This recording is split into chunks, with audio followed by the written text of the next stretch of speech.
ano de 2021, mais de 33 mil pessoas morreram em decorrência do trânsito no Brasil. Esse número, divulgado recentemente pelo Ministério da Saúde, é 3,4% maior do que o registrado em 2020.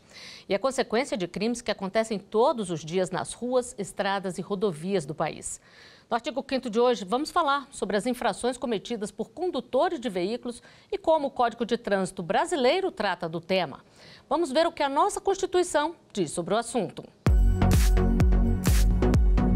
A Constituição diz que todos são iguais por lei, garantindo a inviolabilidade do direito à vida, à liberdade, à igualdade, à segurança e à propriedade.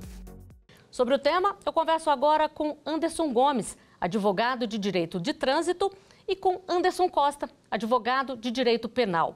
Muito obrigada pela participação de vocês aqui, pela presença no estúdio do artigo 5º. Doutor Anderson Costa, já que os dois são Anderson, vou chamar com nome e sobrenome. Queria que o senhor começasse explicando para a gente o que caracteriza, o que torna uma ação no trânsito ali um crime. Inicialmente, nós temos que lembrar que o artigo 22, inciso 1 da Constituição determina que compete à União legislar em matéria penal. E a lei de trânsito é uma lei híbrida, porque ao mesmo tempo que ela regulamenta comportamentos, ela também tem uma parte na qual ela define crimes. Então, considerando que crime é aquela conduta decidida pelo legislador como tal e tipificada na lei penal como tal, nós temos na lei 9.503 de 97, que é o Código de Trânsito, a parte de crimes, né? Então, considerando que nós estamos falando de vida, de integridade física, de saúde, de uma coletividade de indivíduos, o legislador entendeu por bem proteger esses bens e tipificar criminalmente condutas que violem ou possam violar, porque nós temos no Código de Trânsito crimes que violam efetivamente crimes materiais como homicídio, a lesão corporal, e nós temos crimes de perigo, que são aqueles que não precisam de fato gerar um dano, não precisa, de fato, haver ali o resultado, como, por exemplo, a embriaguez ao volante. Basta praticar a conduta que o crime, assim, será considerado como tal. Então, o que define um fato como crime é o fato dele estar na lei penal como tal, tendo uma pena para aquela conduta se praticada. E a Justiça do Trânsito, doutor Anderson Gomes, ela alcança casos mais graves também ou, dependendo do caso, tem que passar também para a Justiça Criminal? Nós temos a Justiça Itinerante, que é para resolver situações menos complexas, como acidentes de trânsito. Temos as varas de delitos de trânsito e também temos que analisar sempre a lei de organização judiciária de cada estado. Mas já há jurisprudência no sentido de alguns condutores já estar respondendo no tribunal do júri e em razão de crimes configurado doloso, né? Ou dolo eventual. Então vamos explicar o que é um homicídio culposo, um homicídio doloso, quando a pessoa está à frente de um volante ali. Quando a gente fala em homicídio, o Código de Trânsito ele só traz a forma culposa. O que seria a forma culposa? É aquela acidental. É aquela no qual a gente não quer atropelar ninguém e ele não aceita o risco de produzir esse resultado. Ou seja, ele falta com dever de cuidado. Ele dirige mexendo no celular, ele dirige sem prestar atenção efetivamente ao trânsito e sem tomar o cuidado com a direção defensiva. Então, a partir do momento em que o motorista pega o carro para atropelar alguém, ou ele bebe muito e perde a noção do que está fazendo e não se importa com a vida humana, aí a gente tem a figura do dolo eventual. Aí, de fato, o indivíduo pode ser levado, inclusive, ao tribunal do júri. Mas essa não é a regra. No Código de Trânsito, a tipificação que nós temos é do homicídio culposo, nos termos do artigo 302. E a lesão corporal culposa, doutor Anderson Gomes, como é que ela pode se configurar aí um crime de trânsito e quais são as penalidades? A culpa é exatamente quando a pessoa não quer o resultado, né? As penas não são tão severas quanto ocorre o dolo. E, além das penas previstas no artigo que tipifica como crime de trânsito, ainda existe a possibilidade do juiz proibir que a pessoa obtenha a permissão para dirigir ou até mesmo suspenda ou caça o direito de dirigir do condutor. Bom, e vamos assistir agora uma reportagem aqui da Rádio TV Justiça sobre decisão do Supremo Tribunal Federal que reafirmou a validade da lei que caracteriza a fuga do local de acidente de trânsito como crime. O motorista que sai do local de um acidente de trânsito para não assumir eventual responsabilidade está sujeito à pena de prisão ou multa segundo o Código de Trânsito Brasileiro. Porém, existe jurisprudência em diversas cortes do país que considera esta norma inconstitucional. O tema voltou a ser julgado pelo plenário do Supremo em ação ajuizada pela Procuradoria-Geral da República. Na ação, a PGR pediu para ser declarada a constitucionalidade do artigo 305 do Código de Trânsito Brasileiro e alegou que tribunais de justiça de São Paulo, do Rio Grande do Sul, de Minas Gerais e de Santa Catarina e ainda o Tribunal Regional Federal da 4ª Região têm declarado a inconstitucionalidade da norma por entender que impõe ao motorista a autoincriminação, ou seja, colaborar com a produção de provas contra si mesmo, o que ofenderia os princípios constitucionais da ampla defesa. Ao julgar o caso, a maioria dos ministros da Suprema Corte seguiu o entendimento do ministro Edson Fachin. Ele reiterou a jurisprudência já firmada no STF no julgamento de um recurso extraordinário que teve repercussão geral reconhecida.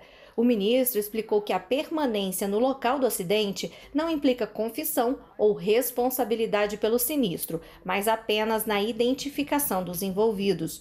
A maioria do plenário também destacou que a norma do Código de Trânsito Brasileiro busca aumentar a segurança nas rodovias por meio de regras que devem ser aplicadas a todos.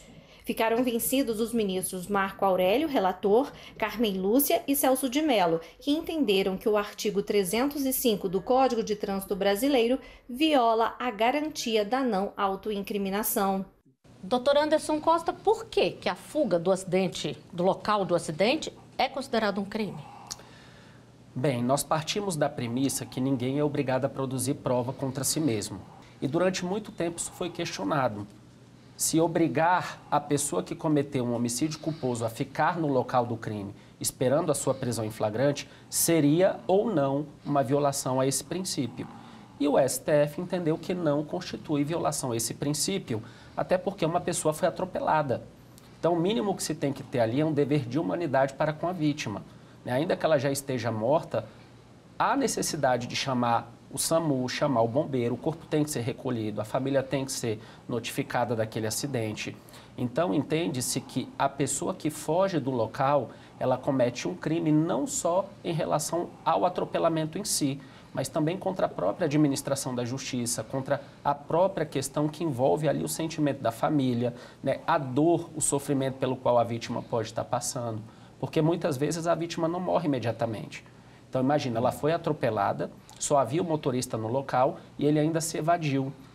Então, o próprio Código de Trânsito, no artigo 305, ele define isso como crime. Nós temos previsão legal de que a fuga do lugar do crime é crime. E isso é tão interessante que, por exemplo, a pessoa que pratica um crime culposo, mesmo que ela seja detida em flagrante, né, nós temos possibilidade que ela responda em liberdade. Então, não necessariamente ela vai responder o processo presa. Então, a pessoa ela não tem que ter medo da prisão, mas ela tem que ter o dever de humanidade. E ao não prestar aquele socorro naquele momento, a lei entende que há um crime e foi essa interpretação que o STF deu, que não se viola o princípio da vedação à autoincriminação. E essa validação, então, da lei acaba contribuindo, né, para poder evitar que mais motoristas fujam do local de acidente, doutor Anderson Gomes? O maior bem jurídico, né, que é protegido pelo ordenamento, e eu falo só da legislação penal ou da legislação de trânsito, é a vida, né? Então, não tem bem jurídico maior a ser protegido que a vida. O Código de Trânsito, exatamente, ele é focado na segurança viária, para que as pessoas que conduzem o veículo não coloquem a sua vida em risco nem de terceiros. Se ocorre exatamente isso, da pessoa ter colocado a vida de terceiros em risco, é o mínimo que ela pode fazer, é prestar o socorro ou chamar alguém que possa fazê-lo. E é também importante mencionar que, além de ser crime de trânsito, deixar de prestar socorro é causa de aumento de pena. Sim, nós temos. Então, assim, é totalmente reprovável que a pessoa não faça, porque a sua situação só piora. Devia ser uma questão de humanidade, né? Nem também precisar de lei. Exato. Bom, nós recebemos uma pergunta de telespectador. Vamos conferir. Quais as consequências para um motorista que é pego dirigindo embriagado? Doutor Anderson Costa. Bem, o motorista, quando ele é pego dirigindo embriagado, ele pode responder nas penas do artigo 306 do Código de Trânsito. Nós temos uma pena ali de detenção de 6 meses a 3 anos, ou seja, não é um crime de menor potencial ofensivo, né? Ele não vai para o juizado especial, apesar de ele ter direito a benefícios despenalizadores, como é o caso da suspensão condicional do processo. Então, apesar de haver uma pena privativa de liberdade com a suspensão ou a cassação da habilitação, ele, em tese, tem um benefício legal, previsto no artigo 89 da Lei 9.099, que permite que ele tenha uma segunda chance para andar na linha. Então, o Ministério Público chega a denunciar, mas é marcada uma audiência, e nessa audiência o MP oferece a esse indivíduo um benefício despenalizador, chamado de suspensão condicional do processo. Ele não pode estar respondendo outra ação penal, ele tem que ser primário. E durante esse período, que a gente chama de período de prova, ele vai ficar 2 anos ali cumprindo algumas condições, que pode se estender até 4 anos. Uma vez que ele cumpre, isso não vai para a ficha penal dele, mas é importante lembrar que ele não pode ter outro benefício nos próximos 5 anos após o cumprimento. E caso ele seja condenado, nós temos aí as penas efetivadas no artigo 306. Doutor Anderson Gomes, e o que a gente pode dizer da aplicação na prática da lei seca? Muitas vidas foram salvas? Olha, de fato diminuiu o número de acidentes, o número de acidentes fatais, inclusive, né? Mas a lei seca, ela pode muito ser melhorada, né? Existem várias falhas de procedimento por parte do Estado, né? Então, por exemplo, o Estado ele não pode permitir que um agente de trânsito ateste se uma pessoa está embriagada ou não, porque isso vai de encontro com a lei que regula a atividade privativa de médico. E não pode autuar, por exemplo, o caso de recusa é um caso bem polêmico, porque é algo que existe no direito de família, né, que trouxeram para a área do trânsito. Então, por exemplo, uma pessoa que está numa investigação de paternidade, se ela se recusar a fazer o exame de DNA, ela é presumida como pai. No Código de Trânsito não funciona muito bem, porque existe toda uma ineficiência do Estado. Então, por exemplo, a pessoa que é autuada na via administrativa, fugindo um pouco agora da esfera criminal, ela tem um valor de multa pecuniária bem considerável, né, que é quase 3 mil, e se reincidir num período de 1 ano pode chegar a quase 6. Ela fica ali com 7 pontos no prontuário, vai ter que fazer um curso de reciclagem e ficar 1 ano com o seu direito de jurisdição suspenso. Ocorre que a mesma velocidade que o Estado tem para autuar, ele não tem para julgar os recursos. Então, um recurso administrativo, se bem elaborado e feito em todas as etapas, vai durar aí em torno de 5 a 8 anos, o que dá aquela sensação de impunidade na sociedade geral. Agora, uma coisa é ser pego ali dirigindo embriagado e a outra é a pessoa cometer alguma infração enquanto está dirigindo embriagado. Aí a situação dela piora, né, doutor? Piora porque nós temos uma qualificadora no caso do homicídio e no caso da lesão corporal também.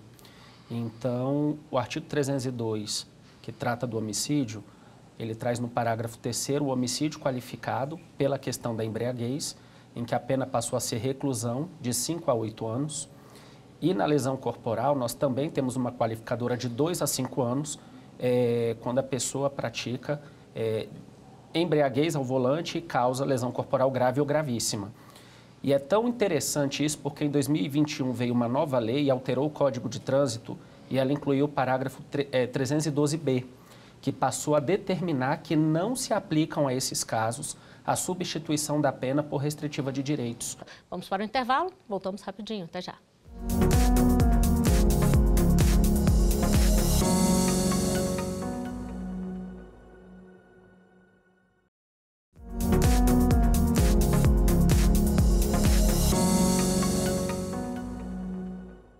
O artigo 5º está de volta, hoje falando sobre crimes de trânsito, como o Código de Trânsito Brasileiro trata do tema e as consequências para quem comete estes delitos. Sobre o tema, eu continuo conversando com Anderson Costa, advogado de Direito Penal, e também com Anderson Gomes, advogado de Direito do Trânsito. E vamos começar este bloco por uma pergunta de telespectador. A omissão de socorro no trânsito é crime? Doutor Anderson Costa, a gente já falou um pouquinho aqui sobre o motorista que se omite durante um acidente. Mas e se acontecer um acidente, a pessoa está passando ali, ela também tem obrigação de socorrer? Sim. Nesse caso, não há no Código de Trânsito a tipificação dessa conduta, mas há no próprio Código Penal. O artigo 135 traz o crime de omissão de socorro. Ele determina que qualquer pessoa, que esteja numa situação de perigo, necessitando de um socorro, ela foi atropelada, está numa situação ali periclitante, nós temos a obrigação sim de prestar socorro. E o não fazer, o deixar de prestar socorro, já importa na consumação do crime. É importante lembrar também que se for um médico, for um bombeiro, alguém que pertence ali ao sistema de saúde, aquela pessoa ela tem uma obrigação legal. E o artigo 13, parágrafo 2º, ele traz a omissão penalmente relevante do garante. No caso, o bombeiro ele tem obrigação de fazê-lo. Se ele está passando e não faz, ele pode responder, inclusive, pelo resultado. Se a vítima vier a falecer, eles respondem pelo crime de homicídio culposo. Já nós que não temos a obrigação de prestar socorro, o simples fato de deixar de fazê-lo pode sim gerar a consumação do crime do artigo 135, que é a omissão de socorro.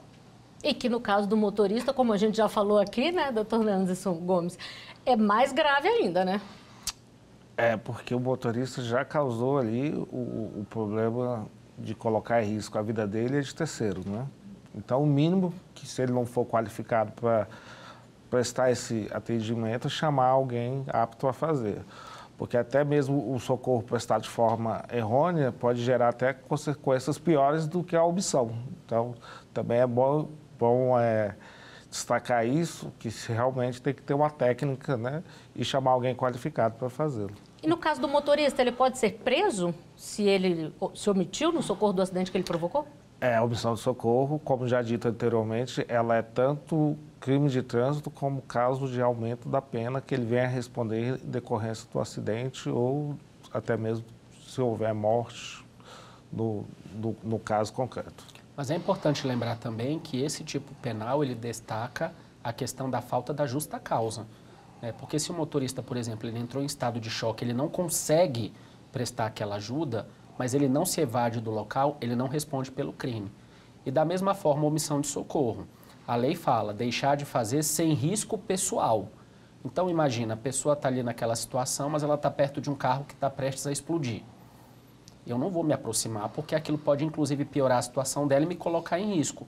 Então, a lei, nesse caso, exige que você peça socorro à autoridade competente. Então, ligar ali para o 190, ligar para o SAMU, para quem puder, para prestar aquele socorro imediato. E de quem é a competência? Falando sobre legislação aí, quem é que pode legislar sobre o trânsito? Legislar sobre trânsito e transporte é competência privativa da União, prevista no artigo 22, inciso 11 da Constituição. O parágrafo único ainda abre uma exceção, que essa competência ela pode ser delegada para os estados, mas nunca houve lei complementar para tal. Então, até o momento, somente lei federal e normas federais que podem regular o trânsito. E aí temos o Código de Trânsito, temos o Conselho Nacional de Trânsito, que é um órgão regulamentador do Código, Ele só regulamenta, ele não pode inovar o Código de Trânsito. E temos agora também a Secretaria Nacional de Trânsito, que até melhorou, é o status da Secretaria em relação ao DENATRAN, foi uma evolução. E o que o STF considerou inconstitucional em relação a leis municipais que tratavam de penas mais graves sobre crimes de trânsito? Então, quando há um conflito entre lei municipal e lei federal, isso significa que o ente da federação está invadindo a competência do outro. Antes da emenda 45, essa competência era do STJ e depois da emenda 45 passou para o STF, porque se há conflito de invasão de competência e essa competência ela é estabelecida pela Constituição, cabe ao STF julgar, sendo guardião da Constituição. Como o artigo 22 dispõe que somente a União pode legislar sobre trânsito e transporte, salvo se houver uma lei complementar delegada aos estados e não aos municípios, qualquer lei municipal que trate de trânsito e transporte, ela já vai ser considerada inconstitucional. E vamos à última pergunta que a nossa produção recebeu. Quais são as consequências legais para quem permite que uma pessoa não habilitada conduza um veículo? Doutor Anderson. Bem, nós temos aí duas situações, né? Uma é dirigir não habilitado, que é um crime de perigo em que a própria pessoa coloca em risco a sociedade ao dirigir não habilitada ou com habilitação suspensa. E nós temos o 310, em que você entrega a direção de veículo à pessoa não habilitada. Então, ambas as condutas podem configurar crime de direção perigosa, né? A gente tem ali a possibilidade de colocar a risco terceiros, a vida, a integridade física da própria coletividade. Então, esses crimes são punidos com detenção, nós temos penas privativas de liberdade ali e são condutas que estão tipificadas no Código de Trânsito. Então, são crimes, apesar da pena ser mais branda, né, do que do homicídio e da lesão corporal, até porque são crimes de perigo, não precisa acontecer nada com ninguém. O simples fato de você entregar a direção ou dirigir de forma perigosa já gera aquele risco social. Então, as consequências legais é o autor responder por delito previsto na Lei de Trânsito. E se acontecer um crime, por exemplo, um menor está dirigindo um carro ali, atropelou, matou alguém, o menor responde e a pessoa também? Bem, no direito penal a responsabilidade ela é subjetiva, né? Não existe a possibilidade de eu responder pela conduta praticada por um terceiro. Então, quando há morte, nós temos uma qualificadora para esse tipo de delito, né? Então, por exemplo, se o menor acabou atropelando e gerou a morte de alguém, quem entregou a habilitação àquele menor vai responder pelo crime na forma qualificada. Quem entregou a direção, né, aquele menor não habilitado. Então, nós temos aí as consequências no próprio tipo penal. Eu não posso dizer que a pessoa que entregou praticou um homicídio culposo porque, na verdade, ela não estava dirigindo. Mas isso não exime o menor de responder na vara da infância por ato infracional análogo ao crime de homicídio culposo, né? Porque o menor ele não responde por crime, mas ele pode ser representado também na vara da infância e passar por um processo relativo a isso. Doutor Anderson Gomes, e para a gente encerrar aqui o programa, a gente falou mais cedo sobre a questão da lei seca, dirigir sobre efeito de álcool, de drogas, e no artigo 5º, que dá nome ao nosso programa, no inciso 68, deixa implícito ali que ninguém é obrigado a produzir provas contra si mesmo. No caso do trânsito, como é que isso funciona? Em 2016 foi criado essa tipificação do recuso ao teste, né? Se estudarmos a lei seca lá atrás, houve uma época que só era autuado quem fizesse o teste e realmente a lei não pegou. Existe uma fiscalização maior, mas falta um pouco de conscientização da sociedade, né? A pessoa que dirige e sabendo que vai usar bebida alcoólica, ela está fazendo algo análogo a uma roleta russa. Um dia ela vai passar por uma blitz, vai ser parada, um dia ela vai ser parada e vai responder só administrativamente, mas pode acontecer, e acontece, não penso que aconteça só com os outros, que acontece com a gente também, de ocorrer um homicídio, de deixar alguém sem andar, sem os movimentos, de você pode estar até a perda capital, né, do ser humano. Então, assim, você pode estar matando ali um cientista, um inventor. Então, assim, engloba muito mais, né, o dirigir e beber. E hoje o custo é muito menor, porque antes se dizia que andar de táxi era muito caro, mas hoje em dia você vai de Uber, tem metrô, a mobilidade urbana ainda não é 100%, mas já há alternativas para evitar esse tipo de situação. Ou até mesmo deixa o carro onde está, volta de carona ou de táxi e no outro dia volta e busca. Mas se beber, não dirija, porque você está colocando em risco a sua vida e a de terceiros. E o simples fato de não fazer o bafômetro também não isenta a pessoa, não é mesmo? A pessoa pode responder tanto administrativamente como criminalmente, ainda que não faça o teste, né? Se houver alteração psicomotora, o agente pode ser testemunha, né? Prestar o próprio depoimento, fazer o uso de imagem e vídeo para caracterizar o crime previsto no artigo 306, ainda que não haja o exame clínico ou o teste do etilômetro. Bom, e o nosso programa de hoje está chegando ao final com essas dicas importantíssimas. Todo cuidado no trânsito é pouco. Doutor Anderson Costa, doutor Anderson Gomes, muito obrigada pela participação de vocês aqui no artigo 5º e por todos os esclarecimentos. E eu agradeço também a sua companhia. Você pode rever os programas nas nossas redes sociais. Você encontra a gente pelo @Rádio e TV Justiça. Estamos no YouTube, Twitter, Instagram e Spotify. Até o próximo artigo 5º. Tchau.